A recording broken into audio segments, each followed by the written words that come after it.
السلام علیکم ورحمۃ اللہ وبرکاتہ۔ اعوذ باللہ من الشیطان الرجیم، بسم اللہ الرحمن الرحیم۔ محترم سامعین، میں امید کرتا ہوں آپ سب خیریت سے ہوں گے۔ یہ درود شریف برائے کشاد کے رزق کے لیے ہے۔ حضرت ابو سعید رضی اللہ تعالیٰ عنہ نے فرمایا کہ رسول اکرم صلی اللہ علیہ وآلہ وسلم کا ارشاد ہے کہ جس شخص کو منظور ہو کہ میرا مال بڑھ جائے، وہ یوں کہا کرے: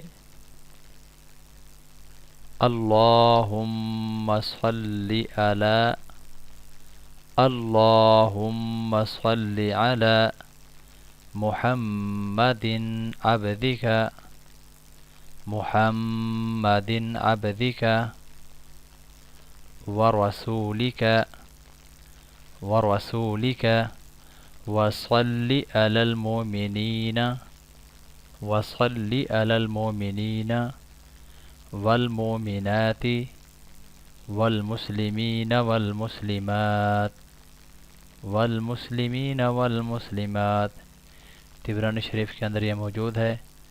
محترم سامعین، میں امید کرتا ہوں کہ آپ سب انشاءاللہ العزیز اس درود پاک کو ثواب کی نیت سے اور رزق کی برکت کے حوالے سے اس کو اپنا وظیفہ بنائیں گے، اور اللہ رب العزت اس درود پاک کی وجہ سے ہم سب کے گناہوں کو معاف فرمائے، ہمارے چہروں کا نور بنائے، ہمارے تمام مرحومین مسلمانوں کو بخش دے، ان کی آخرت کے منزل آسان کر دے۔ اللہ ہم سب کا حامی و ناصر ہو۔